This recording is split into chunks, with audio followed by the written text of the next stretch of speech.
Mari kita lihat bagian berikutnya. Kita lihat salam dari pasal 1 hingga 5. Pertama-tama, dalam ayat 1 Paulus mengungkapkan kerasulannya. Saya akan baca dari Paulus, seorang rasul, bukan karena manusia, juga bukan oleh seorang manusia, melainkan oleh Yesus Kristus dan Allah Bapa yang telah membangkitkan Dia dari antara orang mati.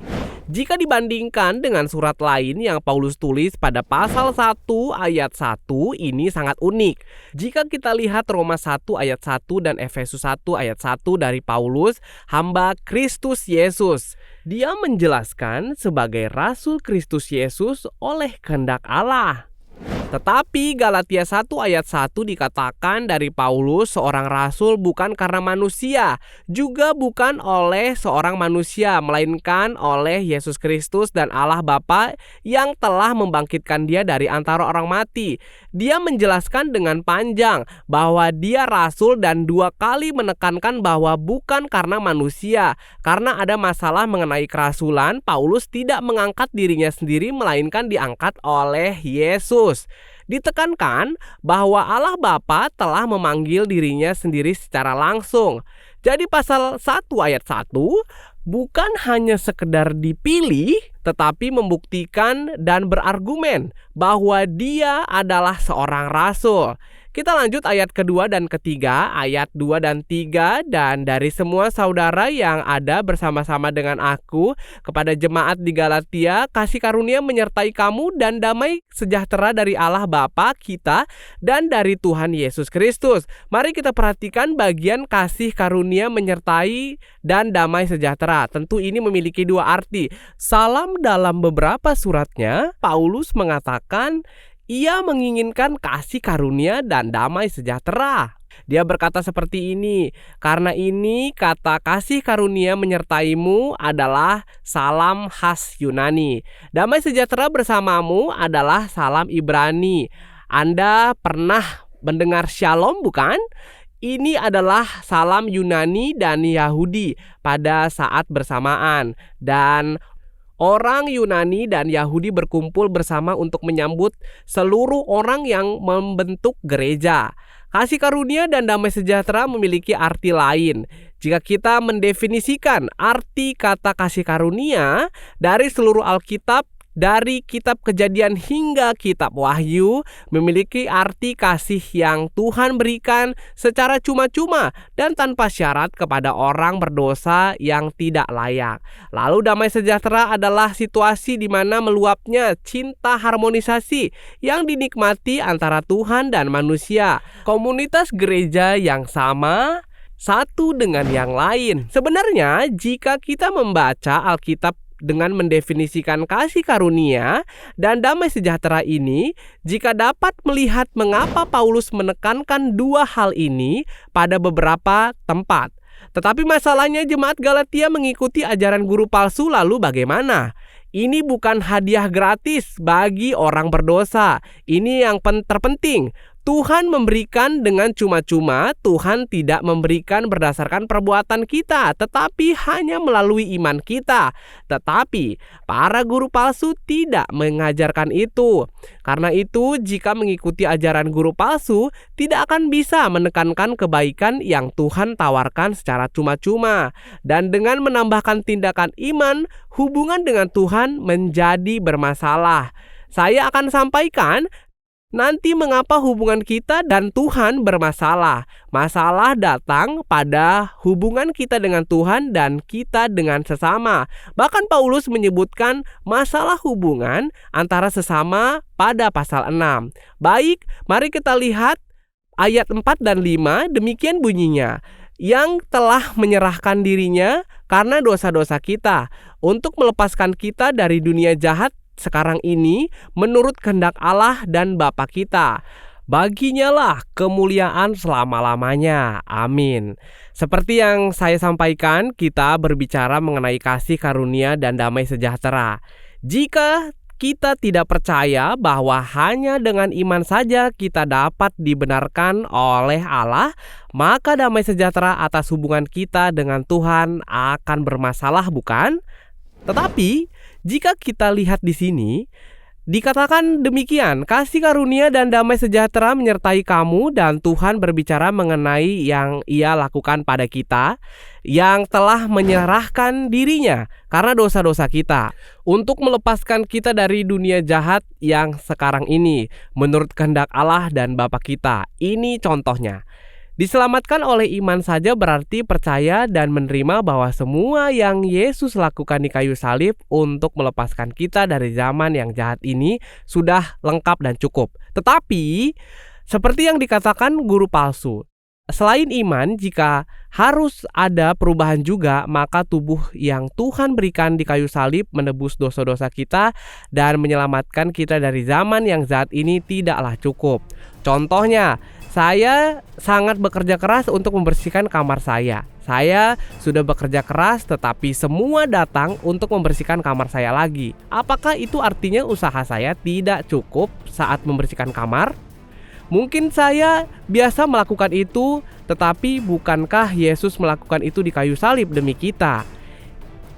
Itu tidak kurang, itu menyempurnakan keselamatan yang kita terima melalui iman. Kita tidak perlu mengisi kekurangan karena yang Yesus lakukan kurang sempurna. Karena itu, jika kita percaya pada apa yang diajarkan oleh guru palsu, maka hubungan kita dengan Tuhan akan rusak. Karena seolah-olah kita berkata bahwa yang Tuhan lakukan tidak sempurna, dan itu tidak membawa kemuliaan baginya selama-lamanya. Karena apa yang Yesus lakukan tidak sempurna, kita harus menambahkan sesuatu. Maka kita membagi kemuliaan dengan Tuhan. Karena itu, agar kemuliaan hanya bagi Tuhan, kita harus percaya bahwa perbuatan Kristus telah sempurna. Dan kata-kata khusus dari Paulus setelah itu dari ayat 6 sampai 10 adalah hanya satu Injil. Dalam kitab Galatia biasanya diawali dengan ucapan terima kasih dan berkat bagi penerima, tetapi kata itu tidak ada lagi. Dalam ayat 6 dikatakan, aku heran bahwa kamu begitu lekas berbalik daripada Dia yang oleh kasih karunia Kristus telah memanggil kamu dan mengikuti suatu Injil lain. Tetapi dalam Alkitab bahasa Yunani di awal terdapat kata aku heran. Kata ini juga bisa diartikan aku tercengang. Artinya aku sangat frustasi melihat orang-orang Galatia ditipu oleh para guru palsu pada saat itu. Masalah ini bukan sekadar masalah berbicara nyaman dalam menyapa apa kabar. Karena Paulus sangat bingung. Dia merasa perlu memperbaiki masalah ini dengan cepat dan mulai memberikan peringatan. Jika kita terus lihat dari ayat 6 hingga 9 dikatakan Paulus heran karena mereka terus mengikuti firman lain. Juga hanya satu Injil memberitakan kepada kamu semua Injil yang berbeda. Jikalau ada yang memberitakan kepadamu suatu Injil yang berbeda, kata Injil lain diucapkan sebanyak 4 kali. Itu artinya tidak ada firman lain. Mungkin saudara bisa berpikir ada firman yang disampaikan Paulus, ada yang firman lain dan ada firman jenis lain dan semuanya hanya berbeda, tetapi tidak salah. Tetapi dalam ayat 7, Paulus terus berkata, jika ada firman lain artinya ada kata firman lain, bukan berarti ada beberapa jenis firman. Tetapi bahwa firman lain itu salah. Jika kita lihat ayat 8 dan 9. Mari kita lihat ayat 8 dan 9. Dikatakan di sana, tetapi sekalipun kami atau seorang malaikat dari surga yang memberitakan kepada kamu suatu Injil yang berbeda dengan Injil yang telah kami beritakan kepadamu, terkutuklah dia. Begitu juga dengan ayat 9 berkata, jikalau ada orang yang memberitakan kepadamu suatu Injil yang berbeda dengan apa yang telah kamu terima, terkutuklah dia. Ini adalah ekspresi yang sangat kuat. Kata anatema yang diartikan sebagai terkutuklah dia ditiadakan dalam perjanjian lama.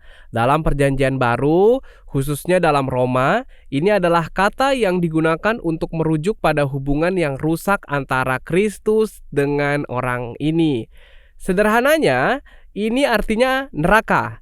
Ini bukan keadaan menerima kasih dan karunia Tuhan secara kekal, tetapi menerima murka dan kutukan Tuhan secara kekal. Karena itu, melalui dua ungkapan ini, Paulus berkata seperti ini. Mungkin orang-orang Galatia berpikir seperti ini. Paulus datang dan memberikan firman yang baik, tetapi orang-orang baru ini datang dan melengkapi kami juga. Atau mungkin firman telah menjadi beragam. Kita tidak harus hanya mempelajari satu firman saja. Kita belajar banyak agar wawasan kita lebih luas. Mungkin bisa berpikir seperti ini, tetapi menurut Paulus tidak boleh seperti ini. Firman yang diajarkan Paulus dan guru palsu ini jelas berbeda, dan yang satu benar dan yang satu salah. Dan ini bukan sesuatu yang boleh salah. Jika ini salah, hubungan dengan Tuhan dan hubungan yang dinikmati oleh jemaat akan menghilang. Kasih karunia dan damai sejahtera akan menghilang, yang tersisa hanyalah kutuk. Karena berbeda kebenaran sangat penting sehingga tidak boleh sampai salah. Ketika kita membaca Alkitab, beberapa ahli memiliki pendapat yang berbeda, dan karena denominasi yang berbeda memiliki pendapat yang berbeda, ada beberapa kebenaran yang tidak berhubungan langsung dengan takdir kekal kita. Tetapi yang Paulus coba sampaikan adalah bukan tentang kebenaran yang kurang penting. Jadi Paulus berpikir seperti ini. Ajaran-ajaran para guru palsu yang mungkin akan terus kita lihat tampaknya membuat orang-orang Galatia menjadi lebih baik dalam beberapa hal. Juga membuat senang karena jika kita berkata bahwa bukan hanya melalui kasih karunia Yesus, tetapi melalui tindakan manusia, itu adalah hal yang menyenangkan dengan caranya tersendiri. Jadi, Paulus berpikir hal-hal yang akan dia sampaikan dari ayat 11 dan seterusnya bukan hal-hal yang akan menyenangkan orang. Dia berkata, jadi bagaimana sekarang? Adakah ku cari kesukaan manusia atau kesukaan Allah? Adakah ku coba berkenan kepada manusia? Sekiranya aku masih mau mencoba berkenan kepada manusia, maka aku bukan hamba Kristus. Artinya, dia tidak berbicara mengenai hal yang disukai atau dicari orang lain, meski orang membenci kebenaran, tetapi dia akan tetap memberitakannya. Ini alur ayat 1-10. Mari kita ringkas semua secara singkat. Ini adalah hal yang ingin Paulus sampaikan dari ayat 1-10. Perasaan yang ingin dia sampaikan, emosi yang ingin disampaikan adalah kebingungan, takut, dan amarah. Beberapa hal yang sangat penting yang dilewati, tetapi ada beberapa yang harus ditegur karena sangat penting. Jadi jika tahu ada beberapa kebenaran penting yang harus kita jaga, meski ada para teolog yang memiliki pendapat berbeda, tetapi kebenaran mengenai pembenaran oleh iman yang disampaikan Paulus sangat penting, sehingga semua orang percaya tidak boleh memiliki pendapat yang berbeda mengenai ini. Ini merupakan titik pemisah antara Katolik dan Kristen. Jadi saya akan tutup dengan mengutip apa yang dikatakan oleh John Piper. Tuliskan dengan jelas di hatimu. Tentu ada kebenaran yang layak diperjuangkan, ada kebenaran yang mempertaruhkan nyawa kita. Ini sulit dipahami di bawah budaya kita. Kita dapat mengerti kematian demi seseorang, tetapi banyak orang yang saat ini tidak berpikir ada kebenaran yang layak diperjuangkan dengan nyawa. Kalau kita mati untuk seseorang, banyak yang memuji, tetapi jika kita mati untuk ajaran tertentu, kita akan dianggap rendah daripada mati untuk seseorang. Tetapi bukan itu. Yang Paulus pikirkan adalah hal-hal yang layak dipertaruhkan dengan hidup kita. Bahkan jika itu merusak hubungan orang-orang, kita harus melawan dan menjaga keselarasan itu. Saya membuka kitab Galatia pada hari ini, dan intinya kebenaran yang berada dalam kitab Galatia sangat penting, sehingga kita tidak boleh mempertaruhkan nyawa atau menerima bahwa masalah itu adalah salah. Ini adalah penerapan yang kita harus pikirkan saat membaca Galatia 1 ayat 1-10. Pertemuan berikutnya kita akan belajar dari kitab Galatia 1 ayat 11-24 dengan tema hanya oleh kasih karunia Tuhan. Terima kasih.